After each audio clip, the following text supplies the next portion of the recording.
Good afternoon. Today I'm going to talk to you guys about how to request count data here at Quality Counts.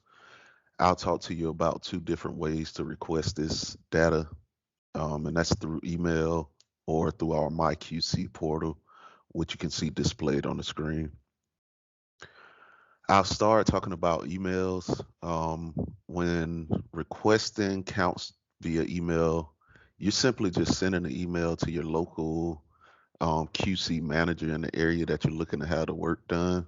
If you don't have their email readily available, you can reach out to anybody at QC, or you can check our website, go to offices, click into the office, and you'll see the contact information for whichever office lead that you're looking for. Once when you send that email, there's a couple vital things we want you to include about the project. Make sure to include your project number if that's needed for invoice purposes, a project map that could come in a form of a KMZ, KML, or a cropped out picture of the map. And then what day would you like the study to take place? Is this midweek, weekend, or a specific day of the week? The final two things is let us know what type of counts you're requesting. Is it two TMCs or one of our surveys? And then what times you would like the study to take place. So with tubes, this is typically over a 24-hour period. With TMCs, this is typically 2 hours in the morning, 2 hours in the evening for the peaks, but we can accommodate up to 24 hours based on your request. Once this been received by the local manager, they'll email you back letting you know that they received it. If there's no question, this email will come with an estimate and a request for notice to proceed.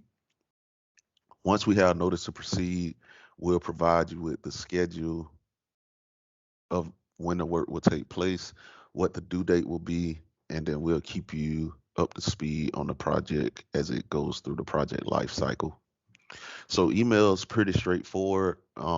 Next, I'll move to how to submit a data request via our website, the MyQC portal. So the first thing you'll need with the MyQC portal is a login.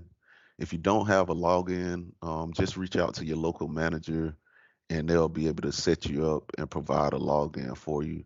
This login will be valuable for not only entering projects, but being able to go in and access your data at any time, access videos at any time, and see some of the specialty reports that we have that we don't send over with our typical deliveries. So I'll jump right into this. If you wanted to request an order online, you come to our home page. We're going to scroll below our services and hit request an estimate. From here, now that you're a user, you'll see your name available here in the user guide. I'm just ultimately choosing the first one that pops up for this presentation purposes. We're going to choose which office, which I'm just going to say this is the Florida office, but you can see we have all offices listed. QC contact, this will automatically populate based on the office, but you should be able to choose the top person, and that'll get you the senior operations manager for that office. From here, you can name this the project name that you want us to call it.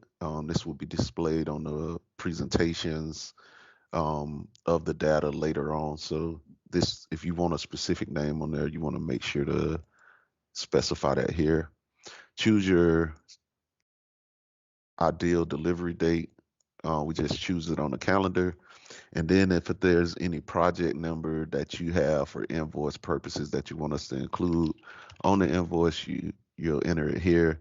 And along with comments, that can be anything from giving me a call before you create this estimate to um, anything specific about the project. Also, an opportunity to attach files as needed. Um, so you could attach any files that you feel is important to this project as well. So once we hit continue, we'll be able to start setting up our study groups. With the study groups, you can see we have turning movement counts, which you can select to do in the standard peak hours that I mentioned, or you could do a specific time. Then we have the tube counts, which will be volume, volume class, or a combination of the three. And then different survey types. And you'll see this is a very exhaustive list um, of all the different surveys that we provide. So you could choose which one you need from there. For the purpose of this presentation, I'll set up one turning movement count and one tube count and call that our project. When you're entering groups, you want to enter them one at a time. So we'll start with the turning movement counts. I'm going to do a specific time just to show how this works, but I'm going to say we're going to do a count from 6 in the morning until 6 at night, which is a request we get often. I'm going to say we're going to do midweek. If it was a specific day, you just select that specific day. If we had the option to do it on a Tuesday, Wednesday, or Thursday, then you'll select the midweek option. From there, we have our TMC set up. We're going to hit add time. It'll show you that this time is added here from 6 a.m. to 6 p.m. And then we're going to hit create group.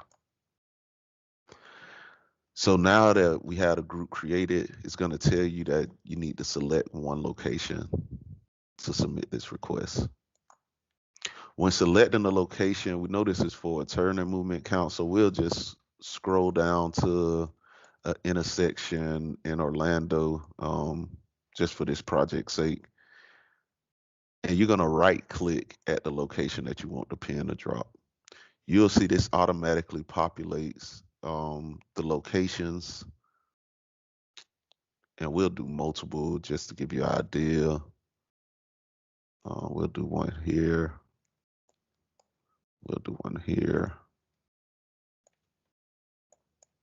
And we'll do one here.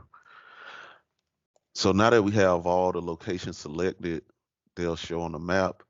We'll just choose and make sure that the North Street is portrayed correctly. And this will just make sure that it's portrayed correctly on the paperwork as we make your final delivery. So we know Boggy Creek is the north and south road.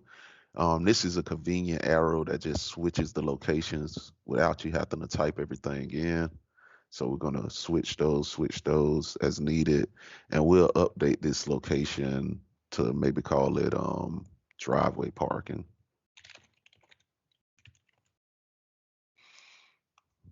So now that we have that group completed and have all the locations selected, we're going to add in our tube locations.